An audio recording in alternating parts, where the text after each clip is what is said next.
Hi, and welcome to No Place Like It, a podcast on fictional homes. I'm your host, Talia, and together we'll be exploring the ins and outs of imaginative spaces. Today, we're going through some fairy tale spaces, such as castles and little cottages. Before we start our tour, however, I must make a disclaimer that when I say fairy tales, I'm talking about the old stories written long before Walt Disney was ever born. I'm not talking about the romanticized and animated Disney versions of fairy tales. I might talk about them someday, but today we're focused on the literary forms of fairy tales. If you're not familiar with these, there might be a few spoilers ahead, but for the most part, you should be able to recognize them from the Disney movies. Hans Christian Andersen's The Little Mermaid opens with a stunning description of the sea and dives down to the bottom where we can find the castle of the Sea King. In the version I read, the castle has walls built of coral and long Gothic windows, a roof of shells that open and close, showing pearls glittering inside. In some editions, there is reference to high-pointed windows and makes no mention of them being Gothic windows. I'm pointing out this difference because the more popular architectural style at the time The Little Mermaid was published in Denmark was the classical and neoclassical styles. The Gothic architecture style wasn't the norm in Denmark in 1837, but in the 13th and 14th centuries it was popular and many churches were rebuilt to suit this style. If the windows are indeed Gothic, we can estimate the Sea King's castle to be over 300 years old. I also did a deep dive into stained glass windows, since the Sea King's windows are of the clearest amber. An article in botanical.com indicates the stained glass windows of the 12th and 13th centuries were the most technically advanced forms of the glassmaker's craft by at least 50 years.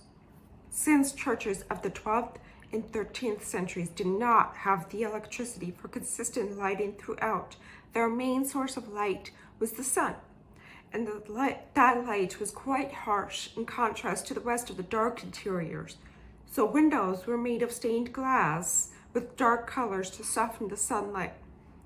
Early Gothic windows were made of glass melted with particular metal oxides corresponding to different colors, but in the 14th century, colored glass was melted and clear glass dipped into the melted glass. By the 15th century, the colors were painted on with enamel paints. As churches in the 14th and 15th centuries were built to allow more light in general, stained glass windows became less necessary and, as we have seen in the past 6 centuries, are much less popular in architecture. Back to the Sea King's castle. His daughters have little plots in the garden outside the castle. The description of this garden is one that is full of life. Flowers blossom like flames of fire, and the fruit glitters like gold. The descriptions of the castle and the area around it are lively, colorful, and convey a general depiction of aliveness. This is in contrast to the Sea Witch's place, which the Little Mermaid visits. The Sea Witch lives behind foaming whirlpools, and we learn earlier in the story from the Little Mermaid's grandmother that foam is the remains of those under the sea who have died. Rather than wasting away to dust as humans do, mermaids become foam once they've died. And this ominous reminder of death is one the Little Mermaid has to go through in order to get to the Sea Witch.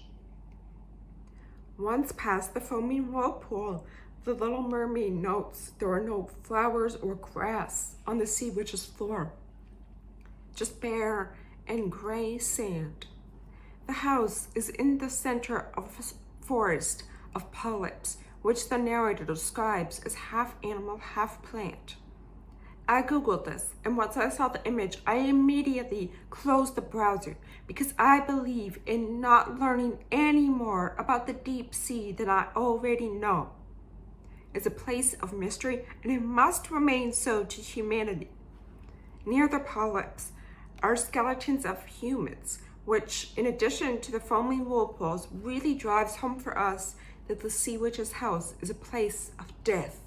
Once the Little Mermaid gets what she wants, she leaves and re-enters the lively setting of the Sea King's castle.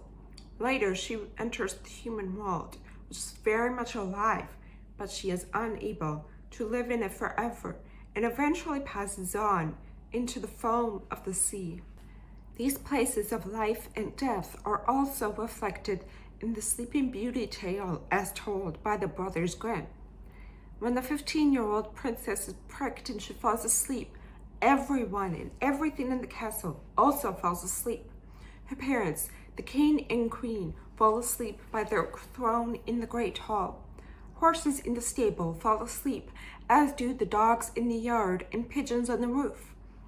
The fire in the kitchen goes out and the leaves on the trees stop moving. It's not necessarily death as in end of life, but death as in an absence of life.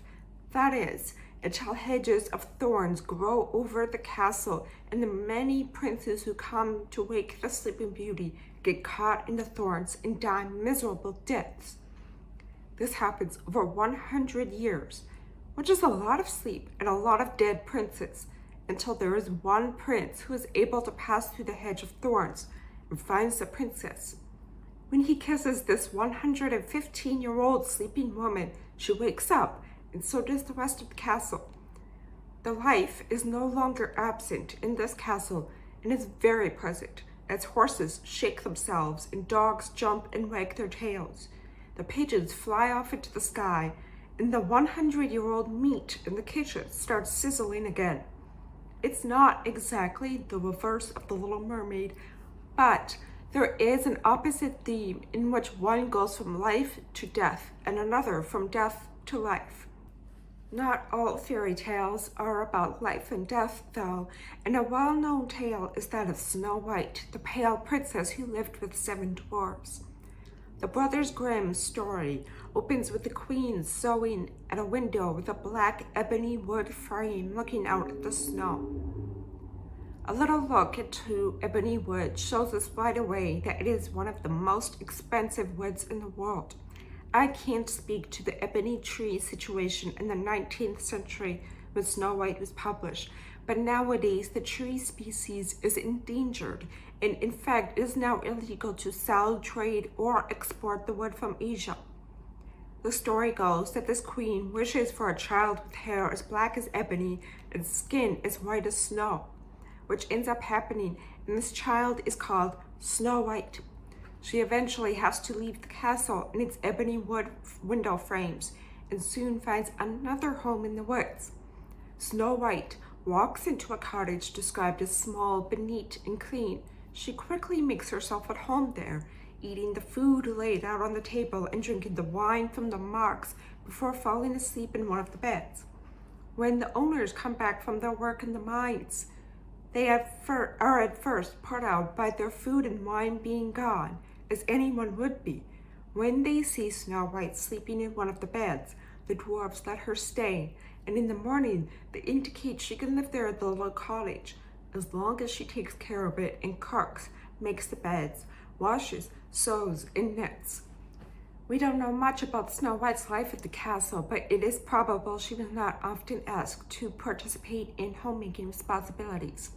She is, after all, a princess, and her trusting nature is likely born from a lifetime of being waited on and treated as royalty by everyone around her. The dwarves warn her every day before they leave for work never to let anyone in the cottage, and she fails on several occasions to heed this warning. I would say this is not just an example of her naivete, but it also illustrates her lack of boundaries when it comes to homes. She walks into the cottage and makes herself at home there without considering the wishes of the owners, and also allows a stranger in against the owner's advice. Snow White treats the little cottage as if it is her castle, and the consequence is she gets poisoned by her stepmother. It all ends well for the princess, of course, but it is the 7 dwarfs who suffer the most in this story, and I'm sure their lives were easier after a prince took Snow White away. When I was studying fairy tales for a children's literature course, the professor told us each tale had a moral. Now I've completely forgotten the so-called official morals, but I came across a few while researching them for this episode, which I would now like to share. I will add, some of these are spoilers, so if you don't know the stories, feel free to stop listening here. In Rumpelstiltskin, the woman has to guess some little dude's name or he'll take her firstborn child. She sends a messenger to find names in the country, which I guess is a job. The messenger finds out Rumpelstiltskin's name because of a song, and I think the moral of this story is that you should not sing or talk or indicate in any way that you're going to steal someone's baby. If you insist on singing about it, do not include your name in that song. For a guy who could spin straw into gold, Rumpelstiltskin is not very bright. Snow White's downfall is a poisoned apple given to her by her stepmother, who was disguised as an old woman. The moral of this story is that you should not accept loose produce from anyone, especially people you do not know or trust. If your best friend hands you an orange, that's probably okay. If a middle-aged man that you've never met hands you a potato, throw it at him and run away. The tale of Sleeping Beauty starts with the king inviting only 12 of 13 wise women to what is essentially a baby shower for his daughter. Why? He only had 12 plates for them to eat from, and apparently couldn't get another.